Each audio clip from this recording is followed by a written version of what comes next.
Welcome to the Conscious Living Podcast, conversations to educate, empower, and enlighten our world. An uplifting and inspiring series of conversations and talks with your host, Jackie Woodside. We are educating minds, empowering lives, and enlightening souls to create a world where love prevails. In this engaging podcast, we deliver exciting, positive, transformative talks and teachings designed to elevate your life.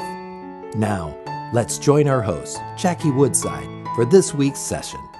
Hey there, everybody. Welcome to the Conscious Living Podcast, where we are here to educate and empower and enlighten you. Yes, you, the person who's listening to this podcast. Thank you so much for being here with us today. I could not be more excited to talk about one of my favorite topics. Yes, that is money. Lorna Poole is joining us today all the way from Ireland. I'm so excited. She is a wealth and freedom coach, mostly for women. She works on helping women how to be financially free and independently wealthy. What a great topic, ladies. Let's pay attention today.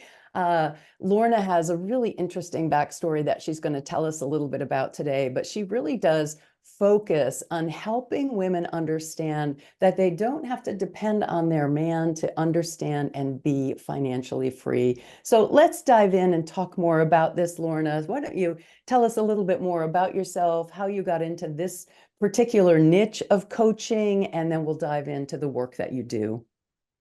Thank you. A little bit of my backstory is I got into this work through an experience in my life where very typical for that generation where the man was the breadwinner and my mum was a housewife at home minding the kids, and she depended on my dad for money. And my dad passed away in 2014. And for somebody who, and I had all the negative beliefs about money because he used to say things like money don't grow on trees and had a lot of fear around money and stress.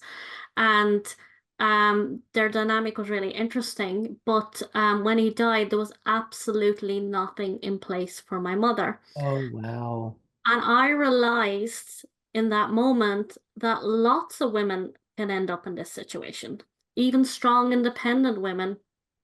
And um, through my own journey of changing I repeat the pattern of my mother. My other sisters are the breadwinners in their family. And I was the one that was thinking I need to depend on somebody for money because I can't do it myself, kind of thing. Yeah. And it was through that I got into helping others with financial independence. Yeah. Yeah. So your motivation was really watching your mom struggle. What happened in your family? How did your mom end up? Did she land on her feet, or what happened? Fortunately, she landed on her feet. So what happened, there was no money for like the mortgage, nothing. And sadly, but sort of fortunate too, an uncle passed away 2 months later, and through the rent of the farm, she got sorted, but that was by accidental. And I noticed in my own journey that, people go through divorce or circumstances, or women are, they have small kids and next minute they're on part-time wages or they're starting a business, da da da da da, and this piece can get put on the back burner. Yeah, for sure. For sure. I shared with you before we got on that I very much was in the same situation, that my mom also was widowed. My dad died when I was young also. But when you just said that your uncle died 2 months later, I also was in that same exact situation, that my dad died and then his brother died 2 months later. Like, Wow. what are the chances of that? Um, and then their dad died 3 months after that. So yeah, I had this odd kind of family legacy, if you will, of a lot of the men in the family dying when I was just a young child. So that led you to a real passion about helping women understand about financial freedom and independence. So tell us a little bit about your work and your philosophy around financial freedom for women. When you were talking there, something else came into my head, and that Okay. was how women live longer than men too. Yes, yes, absolutely. And often, even if it's much later, when women are older, they really often don't have a handle on even simple things like how to do taxes or how to pay the bills or how to take care of their financial lives. That's absolutely true that women do live longer than men. Yeah. So my philosophy, there's a great quote by Harvard Eckert, and it goes along the lines of trying to think of it off my head now. Financial freedom is the ability to live the life you desire without having to work or rely on anyone else for money. And that's where I come from. Yeah. Let's empower women to be able to bring in their own money, to be able to Mm-hmm. take care of their own money, to put their money to work and secure their financial future. Mm-hmm. Okay. So yeah, you talk about your relationship with money and your ability to create true wealth and financial freedom. So let's start there, your relationship with money. Let's talk about that first. That was interesting, is when I started the journey myself, I realized, a lot of stuff comes up for me around money.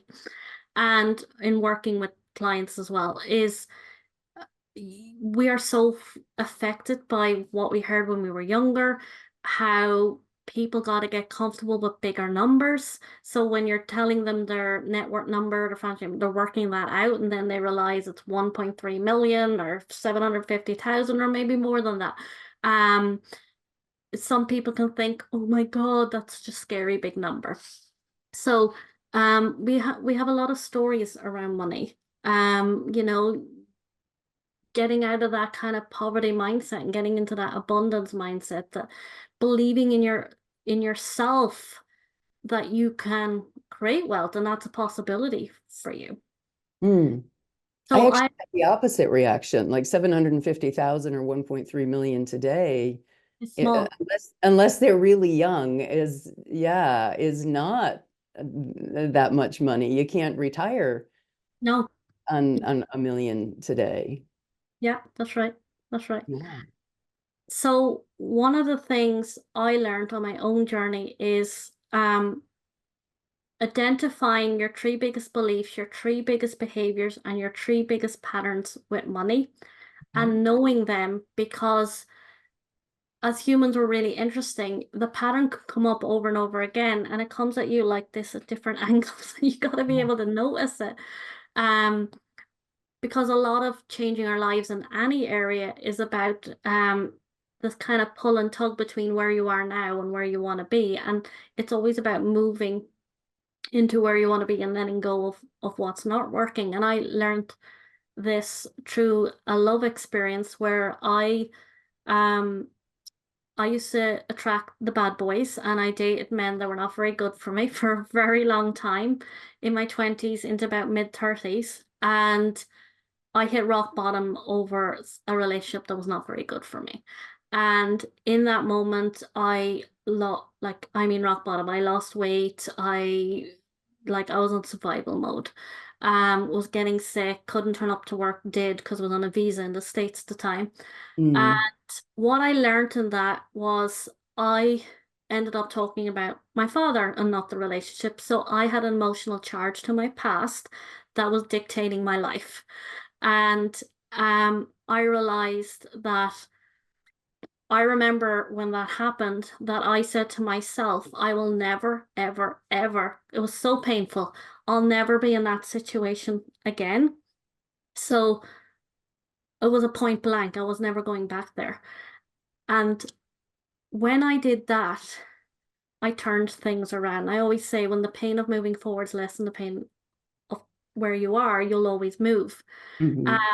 and when I let go of the emotional charge to my father, I always say you need to come from a place where you feel neutral about money. I have money, I don't have money. I'm going to be okay inside.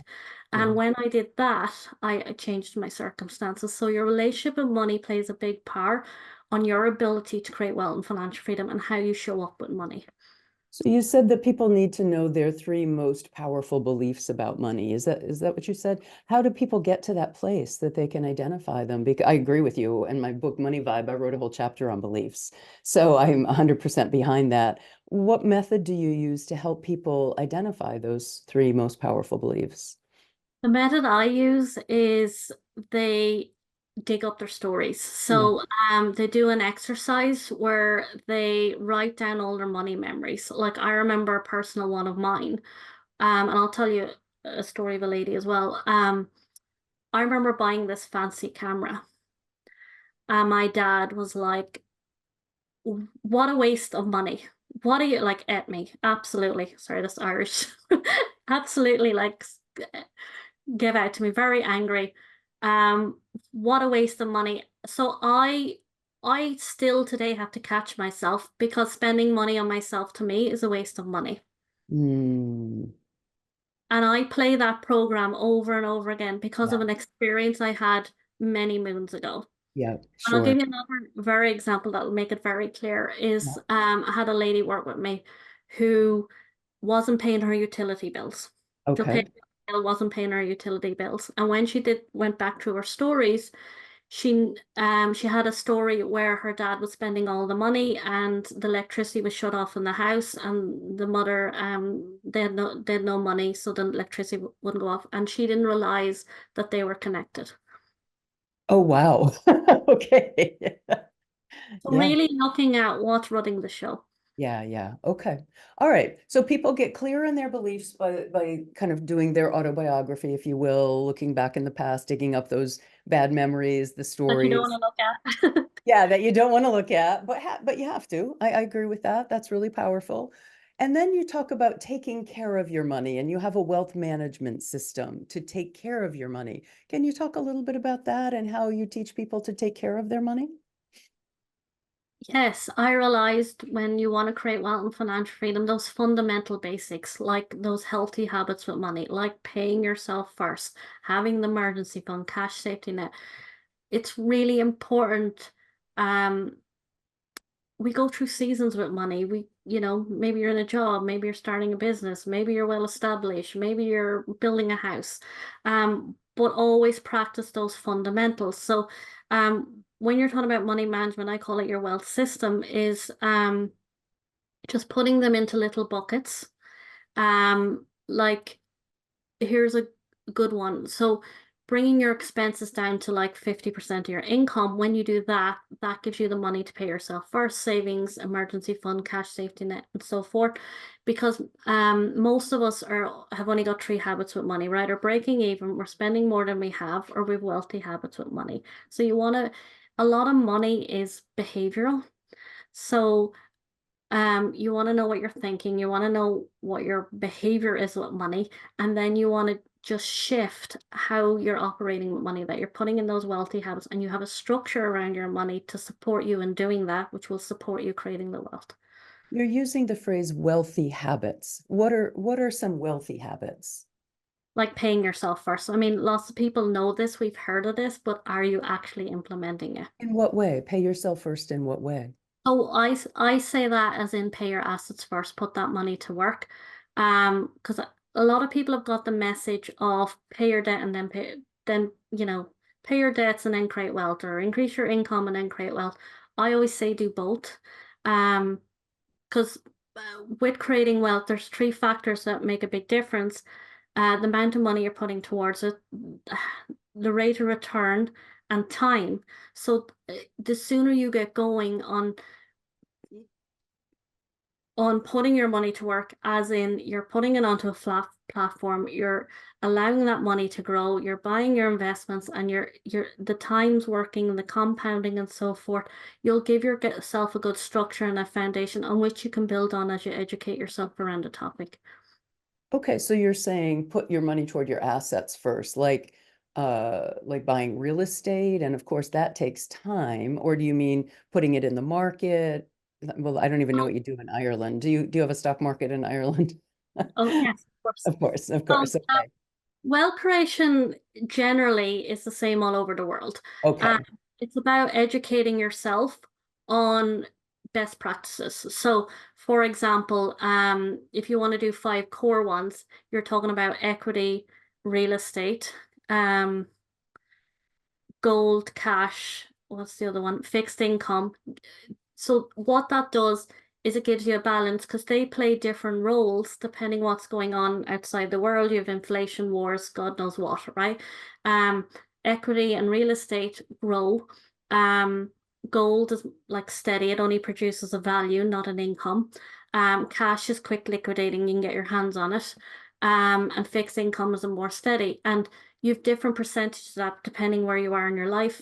What else do I need to tell you? And there's such thing as intangible and tangible assets. So it's educating yourself, even if you're going to a financial advisor to get the support around this, just knowing it's not about one particular investment, it's about creating a robust portfolio that's going to protect you no matter what's going on in the world. And um back to my dad's story, he did do something around wealth. He wasn't a person who talked about anything, but he mustn't have been protected himself because it was all lost in the 2008 when the crash happened.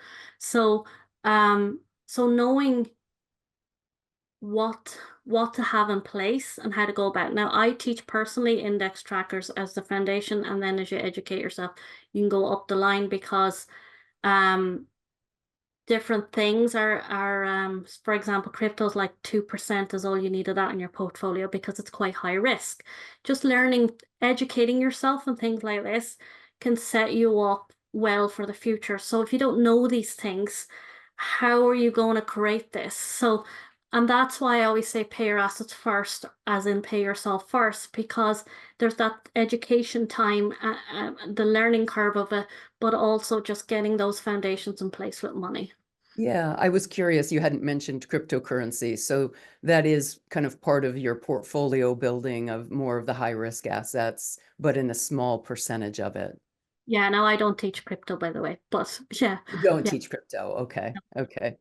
All right, that's really interesting. So you teach, build your assets in a balanced way, but say somebody wants to get into real estate. Obviously, I know people do teach no money down, but if somebody wants to have a financial base to be able to get into real estate, they have to save up for it. So you just have people just keep money in a savings account, keep money in a savings account over time until they have enough money to be able to get into something like that? What would I teach around that? Is that what you're asking me? Sorry. Yeah, or what you've seen people do, what you think is most prudent, most wise for women in order to develop wealth over time. Some of these take time. Even getting into the market. Yeah, there are places that you can start with, $25 or start small. But yeah, how do you teach that over time to get into some of the bigger investments? So what I would teach is to get going is starting your index trackers because you can do real estate in index trackers. Um, Wait, I don't know what that means. I don't know what index trackers are. so index trackers basically, um, all they do is they follow the index of the country. So like, for Yeah, example, okay. the S&P 500, right? Yep. They're the top performing companies, top 500 companies that perform in the S&P 500 in the USA. Um, if some of them are not performing, they kind of fall down, and the ones that are go up. Yep. It's a great way to, if somebody's learning to invest and they're at the early stages and they don't know how to like go buy a property in the morning and all the learning curve of that. It's a great way to get in a foundation. They're self-cleansing. They're diversified in asset class geographically and sector. So it's a way that somebody can get a good structure in place. And then you can go learn those things like direct shares, for example, Facebook, right? If you go buy a direct share, we don't know in 10 years' time whether it'll exist or not, right? So if you're in an index tracker, all the top performing companies within the US, the SP 500 are doing their thing, and Mhm. you've got a little bucket in all of them. Um, so if you want to go into say direct shares or real estate and all those kind of things, um, yeah, but there's a learning curve of that and building up a deposit and all that. This will just give you the foundation, and then you can go ahead. And what I would do is go get an expert in that particular area. That's what I would. Okay. Okay. Yeah. And I mean, this sounds very involved, right? Do you suggest that people work with a professional, or do they manage it themselves, like following it every day, every week? How do you suggest people work with it? So when I teach self-investing so you can do it for yourself. But I Okay. also will say it's entirely up to you and you got to do what's best for you from your circumstances because people have different beliefs about money. Some people want to have the financial advisor. You just got to make people aware of the pros and cons of each and decide from there because there's things like fees that you need to be aware of. That's the biggie. And then also understanding that financial advisors, um, they're selling you a product, and some are very good. Um, but just be aware of like if you have your own knowledge around it, then you know what you're talking about in front of this person and you know how to lead them and what you desire and how to go about it. Hmm. Wow, it's really interesting. So people really have to want to do this. I have to say, Lorna, listening to you, it does not sound like freedom to me because I'm not a numbers person, and this is like the last thing I would want to be spending my time thinking about. But I'm very blessed. One of my best friends that was living here in Massachusetts, she was a small business coach around like branding and social media, and we would get together like once a month and have lunch and talk shop and get into our personal stuff. We were very close, really trusted confidants with each other. Well, then she up and moved to Florida, joined her father's financial services company, and then you can imagine how well that played out. It didn't. And then she went off on her own, and we kept in touch, and we were on the phone one day, and I was listening to her talk about her clients and the work she was doing for them, and I was like, oh my gosh, like this is what I need. I need you. And so I hired her. Yeah, And she's been my financial planner now for, gosh, probably 5 years. And we do pay her. It's a fee-based service. But I'll tell you, it's the best money I spend every year. We have a very detailed financial plan. My portfolio has done extremely well over the last 5 years. And the best news, I don't have to think about it. But yeah, that's very much my personality. yeah. I'm all into this space, conscious living and helping people feel free. And I agree with you. My definition of financial freedom, by the way, Lorna, is never having to worry about money, whether you have any or not. I love that. Yeah, so it's a very much an inner space of knowing that the universe is benevolent and always provides. And now, look, I've been very poor, as you know, because I was on your summit. I was homeless. I was raised similar to you with a mom who was widowed unexpectedly. My dad died in a car accident. So I've been there, with no money.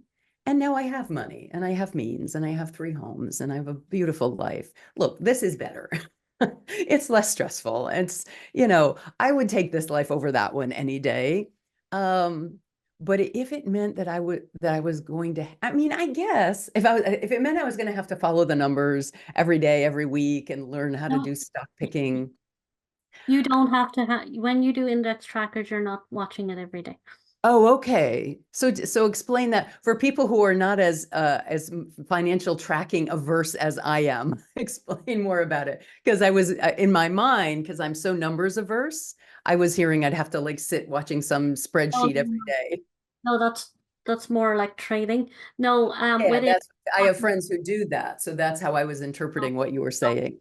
no, index trackers is more long term. It's sort of set and forget. Just you check in, quarterly, annually, and just see are they going the right direction for you, and what the return are. But no, it's very much it's for people that are not good with numbers. Oh, interesting. And so this is what you do. This is how you manage your wealth and your portfolio. I'm not good with numbers. Then I'm not how a in numbers the person. world did you get into this? From my desire Yeah, to yeah. create wealth and financial freedom and not have to depend on a man or the government or Yeah, an employment for money. I really respect that. I really respect that because I had that desire, but man, I could not go that route. So good for you for really inventing yourself in a particular way that met a need that you had. I I did accountancy for a while and realized I'm not a detailed person and I'm not a numbers person. So it's not Yeah, for me. yeah, yeah. No, I love it. Financial advisor route either, because that is somebody who, planning, my thing is to empower you that you can do this. Yeah, yeah, that's really great. So do you have to help your clients get over that hurdle that I just expressed? Like, oh my gosh, I'm so not that, and there's no way I can do that. So you make it simple for people to understand that they can do this. Yeah, Yes. Oh yeah. I Yeah. love that. I really, really love that. All right, that's great. Anything you want to add to it? So you've got the belief system that you have to tackle, and then there's a certain knowledge base that that there is to learn, understanding how to manage their assets in a particular way that's really simple. It's not a complex daily thing, but managing their wealth. Anything that you want to add to that? It's a long game. It's not a day trading kind of thing. It's a long game. It's managed index assets. Is that what you said? Um, Index trackers, but they're called different things in different countries. So they're mutual funds. There's two types of mutual funds in your country. So it's yeah, it's knowing what to buy and how to go about it. Yeah. And is that part of what you help people understand? Yeah. Yeah. So what I'd love to add is you can take care of your own money. Yeah. Yeah. It's really interesting. You can take care of your own money. Lorna, I don't know that I've ever really thought that. I don't take care of my own money.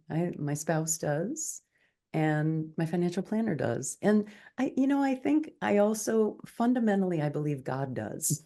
I do. And I don't know if that's a really strong statement of faith or it's also a little bit of a cop out. Like I'll need to spend some time with that and I'll get back to you. How's that? I think it's a statement of faith, but there also might be a little bit of a cop out in there. Love that. Yeah, and blessed for me, my spouse and my financial planner, Kate, are really, really good at it, and they're very dedicated to it, and they meet often. They CC me, on all the email correspondence, and I will respond things like, I'd rather put bamboo shoots in my eyeballs than read this email, and I mean, I love the whole topic of money, but I love it because I love the topic of energy and flow and currency and how for me it's a spiritual topic. It's really at the heart of conscious living that as you become more masterful at managing energy and flow and spiritual mastery, money is just a part of all of that topic. And I love that. And I love teaching people that. And as I've become more masterful at that, funny, my financial life has gotten impeccably more fulfilling and better. And that's where I really learned that they're one and the same thing. So for Mm, me, it was really never about finance. I've been asked to be on all kinds of finance panels and, finance summits, to which I've declined. And I was like, I'm not a finance expert. I'm really good about money and flow and consciousness, money consciousness, prosperity consciousness, but finance, that's really not my thing. So I admire you, Lorna, for what you've done. but I think a lot of this is about your energy with money. And, that relationship is about your flow with money and, coming from that space. It really is about getting there within yourself. Yeah. Yeah. Yeah. No, I think you and I believe very similar things, and we've just gone different Yeah. avenues with it. Yeah. No, I think that's why I like you so much. I really admire what you've done and what you've accomplished. Like you really had to invent yourself in a particular way that I wasn't able to do. And I really admire that about you. Yeah. Thank you.